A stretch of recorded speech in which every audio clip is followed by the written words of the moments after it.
You're listening to KZOM, Oleander Public Radio.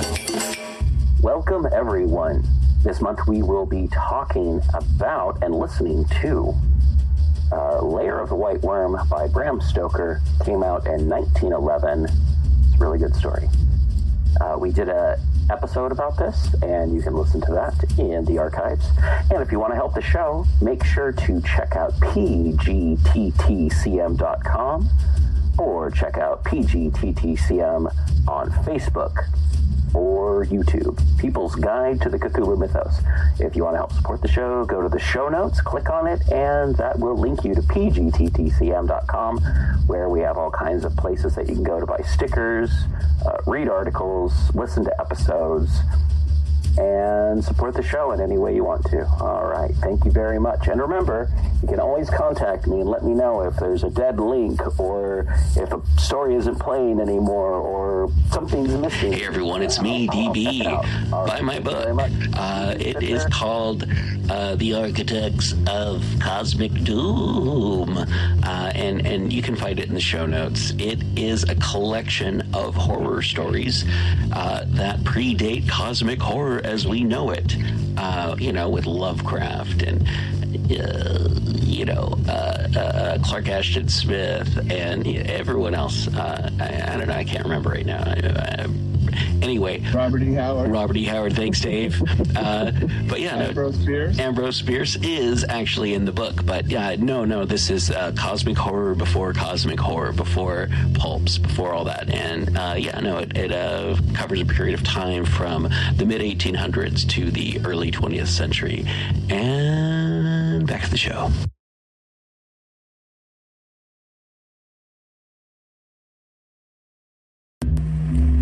Recording by Alan D. Benedetto.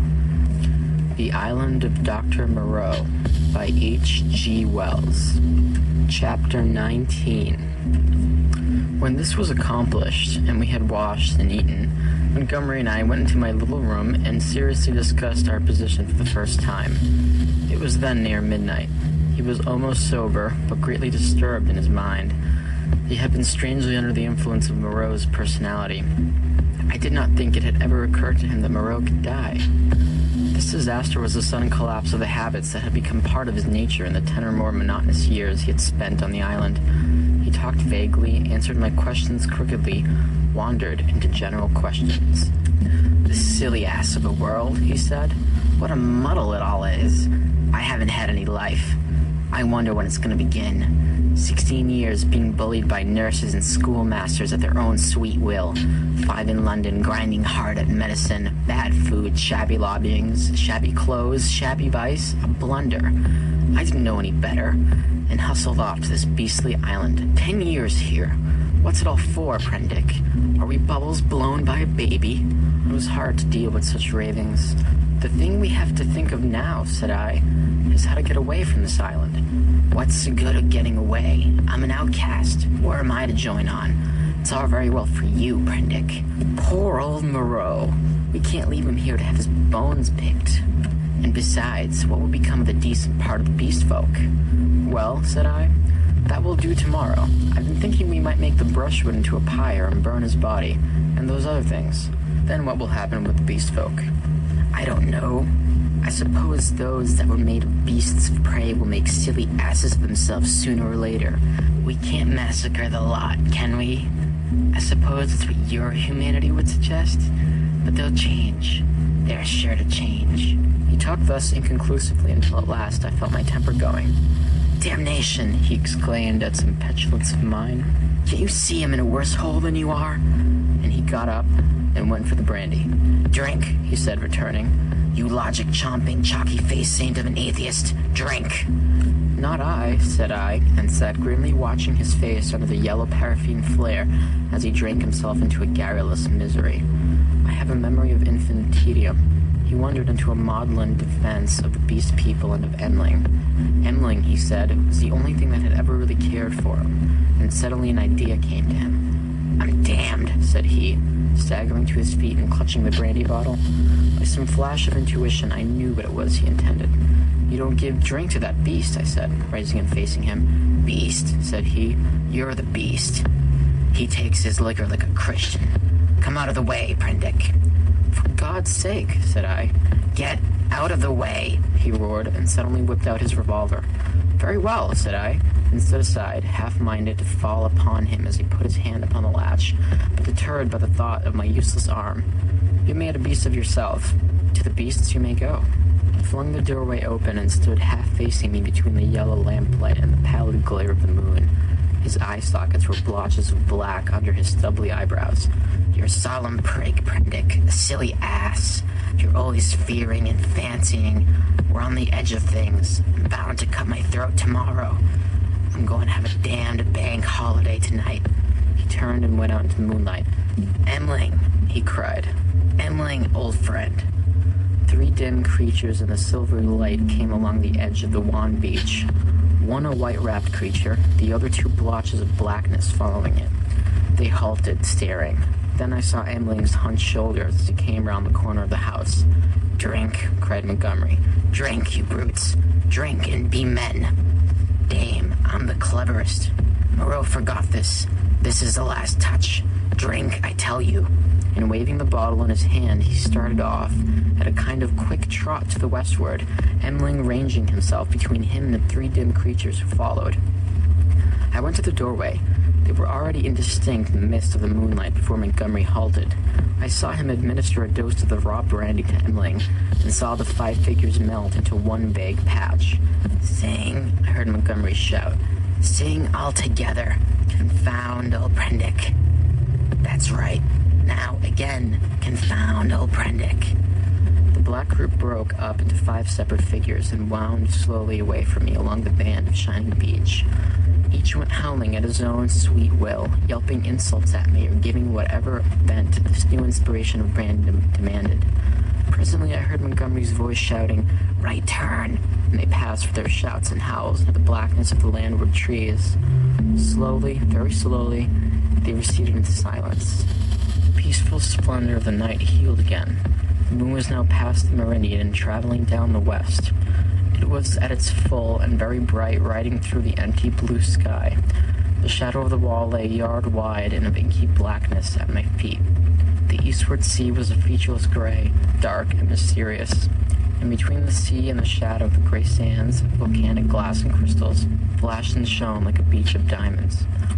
Behind me, the paraffin lamp flared hot and ruddy. Then I shut the door, locked it, and went into the enclosure where Moreau lay beside his latest victims, the staghounds and the llama and some other wretched brutes, with his massive face calm even after his terrible death, and with the hard eyes open, staring at the dead white moon above. I sat down upon the edge of the sink, and with my eyes upon that ghastly pile of silvery light and ominous shadows began to turn over my plans. In the morning I would gather some provisions in the dinghy, and after setting fire to the pyre before me, push out into the desolation of the high sea once more. I felt that for Montgomery there was no help, that he was, in truth, half akin to these beast folk, unfitted for human kindred. I do not know how long I sat there scheming. It must have been an hour or so. Then my planning was interrupted by the return of Montgomery to my neighborhood. I heard a yelling from many throats, a tumult of exulted cries passing down towards the beach, whooping and howling, and excited shrieks that seemed to come to a stop near the water's edge. The riot rose and fell. I heard heavy blows and the splintering smash of wood, but it did not trouble me then. A discordant chanting began. My thoughts went back to my means of escape. I got up, brought the lamp, and went into a shed to look at some kegs I had seen there. Then I became interested in the contents of some biscuit tins, and opened one. I saw something out of the tail of my eye, a red figure, and turned sharply. Behind me lay the yard, vividly black and white in the moonlight, and the pile of wood and faggots on which Moreau and his mutilated victims lay, one over another. They seemed to be gripping one another in one last revengeful grapple. His wounds gaped, black as night, and the blood that had dripped lay in black patches upon the sand. Then I saw, without understanding, the cause of my phantom, a ruddy glow that came and danced and went upon the wall opposite. I misinterpreted this, fancied it was a reflection of my flickering lamp, and turned again to the stores in the shed. I went on rummaging among them. as well as a one-armed man could, finding this convenient thing in that, and putting them aside for tomorrow's launch. My movements were slow, and the time passed quickly. Insensibly, the daylight crept upon me. The chanting died down, giving place to a clamor. Then it began again, and suddenly broke into a tumult. I heard cries of, "More, more!" a sound like quarreling, and a sudden wild shriek. The quality of the sounds changed so greatly that it arrested my attention. I went out into the yard and listened. Then, cutting like a knife across the confusion, came the crack of a revolver. I rushed at once through my room to the little doorway. As I did so, I heard some of the packing cases behind me go sliding down and smash together with a clatter of glass on the floor of the shed. But I did not heed these. I flung the door open and looked out. Up the beach by the boathouse, a bonfire was burning, raining up sparks into the indistinctness of the dawn. Around this struggled a mass of black figures. I heard Montgomery call my name. I began to run at once toward this fire, revolver in hand. I saw the pink tongue of Montgomery's pistol lick out once, close to the ground. He was down. I shouted with all my strength and fired into the air. I heard someone cry, "The master!" The knotted black struggle broke into scattering units. The fire leapt and sank down. The crowd of beast people fled in stunning panic before me, up the beach. In my excitement, I fired at their retreating backs as they disappeared among the bushes. Then I turned to the black heaps upon the ground. Montgomery lay on his back, the hairy gray beast man sprawling across his body. The brute was dead, but still gripping Montgomery's throat with its curving claws. Nearby lay Emling on his face and quite still, his neck bitten open and the upper part of the smashed brandy bottle in his hand. Two other figures lay near the fire. The one motionless, the other groaning fitfully, every now and then raising its head slowly and dropping it again. I caught hold of the gray man and pulled him off Montgomery's body. His claws drew down the torn coat reluctantly as I dragged him away. Montgomery was dark in the face and scarcely breathing. I splashed seawater on his face and pillowed his head on my rolled-up coat. Emling was dead. The wounded creature by the fire was a wolf brute with a bearded gray face. Lay, I found, with the forepart of its body upon the still glowing timber. The wretched thing was injured so dreadfully that in mercy I blew its brains out at once. The other brute was one of the bullmen, suave and white. He too was dead. The rest of the beast people had vanished from the beach. I went to Montgomery again and knelt beside him, cursing my ignorance of medicine. The fire beside me had sunk down, and only charred beams of timber glowing at the central ends and mixed with the gray ash of brushwood remained. I wondered casually where Montgomery had got his wood. Then I saw that the dawn was upon us. The sky had grown brighter, the setting moon was becoming pale and opaque in the luminous blue of the day. The sky to the eastward was rimmed with red. Suddenly I heard a thud and a hissing behind me, and, looking round, sprang to my feet with a cry of horror. Against the warm dawn, great tumultuous masses of black smoke were boiling up out of the enclosure, and through their stormy darkness shot flickering threads of blood-red flame. Then the thatched roof caught. I saw the curving charge of flames across the sloping straw. A spurt of fire jetted from the window of my room. I knew at once what had happened. I remember the crash I had heard. When I had rushed out to Montgomery's assistance, I had overturned the lamp. The hopelessness of saving any of the contents of the enclosure stared me in the face. My mind came back to my plan of flight, and, turning swiftly, I looked to see where the two boats lay upon the beach. They were gone. 2 axes lay upon the sands beside me. Chips and splinters were scattered broadcast, and the ashes of the bonfire were blackening and smoking under the dawn. Montgomery had burnt the boats to revenge himself upon me and prevent our return to mankind. A sudden convulsion of rage shook me. I was almost moved to batter his foolish head in as he lay there helpless at my feet. Then suddenly his hand moved, so feebly, so pitifully that my wrath vanished. He groaned and opened his eyes for a minute. I knelt down beside him and raised his head. He opened his eyes again, staring silently at the dawn, and then they met mine. The lids fell. "Sorry," he said presently, with an effort. He seemed trying to think. "The last," he murmured. "The last of the silly universe. What a mess." I listened. His head fell helplessly to one side. I thought some drink might revive him, but there was neither drink nor vessel in which to bring drink at hand. He seemed suddenly heavier. My heart went cold. I bent down to his face, put my hand through the rent of his blouse. He was dead. And even as he died, a line of white heat, the limb of the sun, rose eastward beyond the projection of the bay, splashing its radiance across the sky and turning the dark scene to a weltering tumult of dazzling light, fell like a glory upon his death-shrunken face.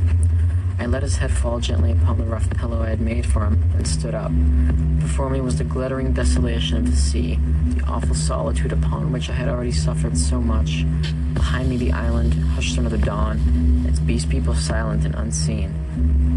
The enclosure, with all its provisions and ammunition, burnt noisily with sudden gusts of flame, fitful crackling, and now and then a crash. Heavy smoke drove up the beach away from me, rolling low over the distant treetops towards the huts in the ravine. Beside me were the charred vestiges of the boats and these 5 dead bodies. Then, out of the bushes came 3 beast people, with hunched shoulders, protruding heads, misshapen hands awkwardly held, and inquisitive, unfriendly eyes, and advanced toward me with hesitating gestures. End of chapter 19.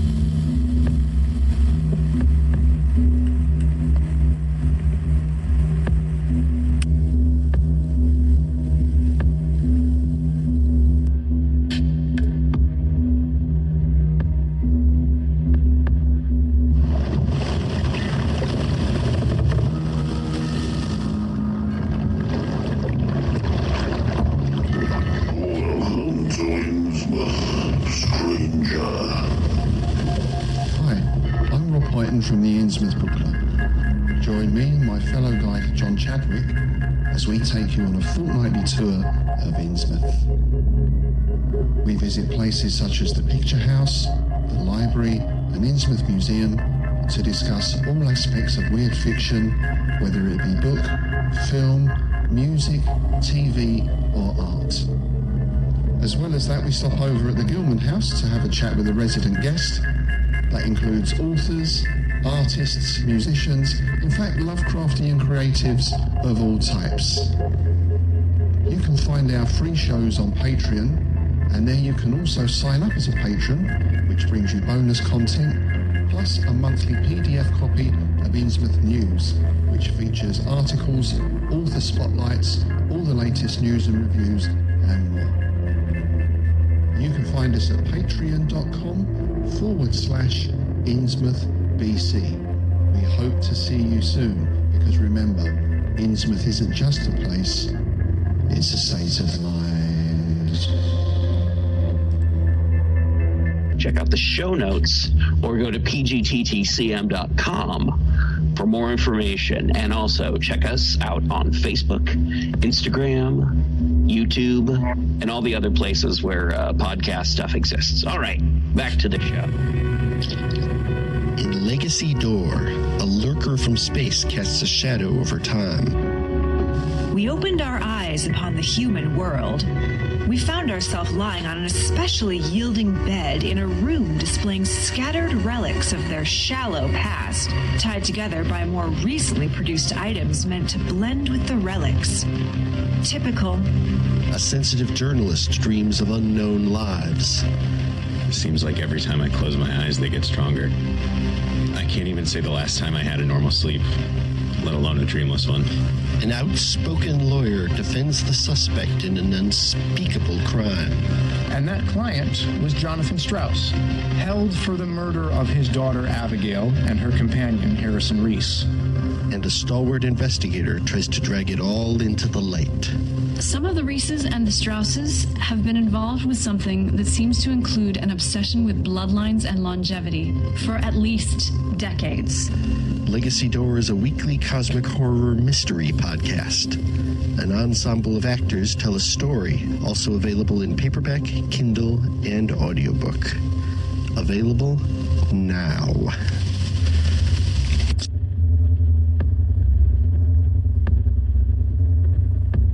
The Island of Doctor Moreau by H.G. Wells. Chapter 20, Alone with the Beast Folk.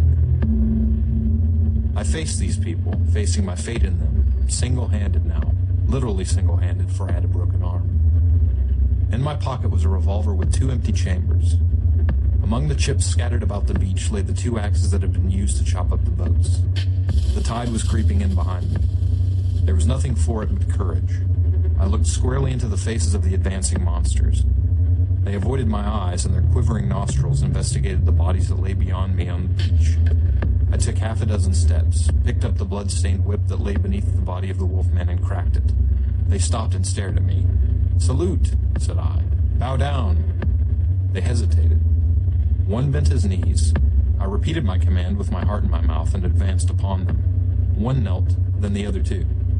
I turned and walked towards the dead bodies, keeping my face towards the three kneeling beastmen, very much as an actor passing up the stage faces the audience. "They broke the law," said I, putting my foot on the sayer of the law. "They have been slain, even the sayer of the law, even the other with the whip. Great is the law, come and see." "None escape," said one of them, advancing and peering. "None escape," said I. "Therefore hear and do as I command." They stood up, looking questioningly at one another. "Stand there," said I. I picked up the hatchets and swung them by their heads from the sling of my arm, turned Montgomery over, picked up his revolver still loaded in 2 chambers, and bending down to rummage, found half a dozen cartridges in his pocket. "Take him," said I, standing up again and pointing with the whip. "Take him and carry him out and cast him into the sea." They came forward, evidently still afraid of Montgomery, but still more afraid of my cracking red whiplash. And after some fumbling and hesitation, some whip cracking and shouting, they lifted him gingerly, carried him down to the beach, and went splashing into the dazzling welter of the sea. "On," said I. "On, carry him far." They went in up to their armpits and stood regarding me. "Let go," said I, and the body of Montgomery vanished with a splash. Something seemed to tighten across my chest. "Good," said I, with a break in my voice, and they came back, hurrying and fearful, to the margin of the water, leaving long wakes of black in the silver. At the water's edge they stopped, turning and glaring into the sea as though they presently expected Montgomery to arise therefrom and exact vengeance. "Now these," said I, pointing to the other bodies. They took care not to approach the place where they had thrown Montgomery into the water, but instead carried the 4 dead beast people slantingly along the beach for perhaps 100 yards before they waded out and cast them away. As I watched them disposing of the mangled remains of Maling, I heard a light footfall behind me, and turning quickly saw the big hyena swine perhaps a dozen yards away. His head was bent down, his bright eyes were fixed upon me, his stumpy hands clenched and held close by his side. He stopped in this crouching attitude when I turned, his eyes a little averted. For a moment we stood eye to eye. I dropped the whip and snatched at the pistol in my pocket, for I meant to kill this brute, the most formidable of any left now on the island, at the first excuse. It may seem treacherous, but so I was resolved. I was far more afraid of him than of any other 2 of the beast folk. His continued life was, I knew, a threat against mine. I was perhaps a dozen seconds collecting myself. Then cried I, "Salute! Bow down!" His teeth flashed upon me in a snarl. "Who are you that I should—" Perhaps a little too spasmodically, I drew my revolver, aimed quickly, and fired. I heard him yelp, saw him run sideways and turn, knew I had missed, and clicked back the cock with my thumb for the next shot. But he was already running headlong, jumping from side to side, and I dared not risk another miss. Every now and then he looked back at me over his shoulder. He went slanting along the beach and vanished beneath the driving masses of dense smoke that were still pouring out from the burning enclosure. For some time I stood staring after him. I turned to my 3 obedient beast folk again and signaled them to drop the body they still carried. Then I went back to the place by the fire where the bodies had fallen and kicked the sand until all the brown bloodstains were absorbed and hidden. I dismissed my 3 serfs with a wave of the hand and went up the beach into the thickets. I carried my pistol in my hand, my whip thrust with the hatchets in the sling of my arm. I was anxious to be alone, to think out the position in which I was now placed. A dreadful thing that I was only beginning to realize was that over all this island there was now no safe place where I could be alone and secure to rest or sleep. I had recovered strength amazingly since my landing, but I was still inclined to be nervous and to break down under any great stress. I felt that I ought to cross the island and establish myself with the beast people and make myself secure in their confidence, but my heart failed me. I went back to the beach and, turning eastward past the burning enclosure, made for a point where a shallow spit of coral sand ran out towards the reef. Here I could sit down and think, my back to the sea and my face against my surprise. And there I sat, chin on knees, the sun beating down upon my head, and an unspeakable dread in my mind, plotting how I could live on against the hour of my rescue, if ever rescue came. I tried to review the whole situation as calmly as I could, it was difficult to clear the thing of emotion. I began turning over in my mind the reason of Montgomery's despair. They will change, he said. They are sure to change. And Moreau, what was it the Moreau had said? The stubborn beast flesh grows day by day back again. Then I came round to the hyena swine. I felt sure that if I did not kill that brute, he would kill me. The sayer of the law was dead, worse luck. They knew now that we of the whips could be killed even as they themselves were killed. Were they peering at me already out of the green masses of ferns and palms over yonder, watching until I came within their spring? Were they plotting against me? What was the hyena swine telling them? My imagination was running away with me into a morass of unsubstantial fears. My thoughts were disturbed by a crying of seabirds hurrying towards some black object that had been stranded by the waves on the beach near the enclosure. I knew what that object was, but I had not the heart to go back and drive them off. I began walking along the beach in the opposite direction, designing to come around the eastward corner of the island and so approach the ravine of the huts, without traversing the possible ambuscades of the thickets. Perhaps half a mile along the beach, I became aware of one of my three beast folk advancing out of the landward bushes towards me. I was now so nervous with my own imaginings that I immediately drew my revolver. Even the propitiatory gestures of the creature failed to disarm me. He hesitated as he approached. "Go away," cried I. There was something very suggestive of a dog in the cringing attitude of the creature.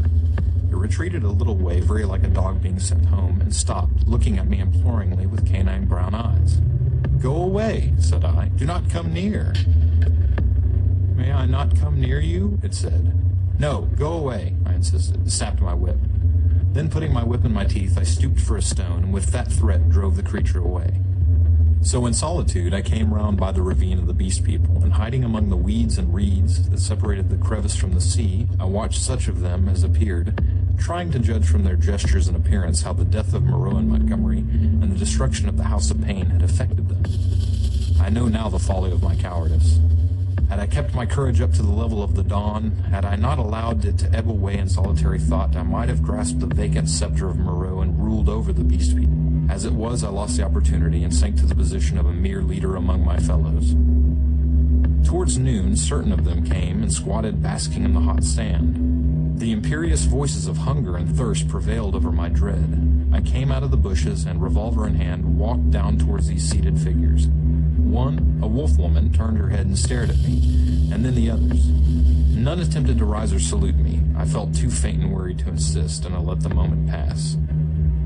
"I want food," said I, almost apologetically, and drawing near. "There is food in the huts," said an ox-boar man, drowsily and looking away from me.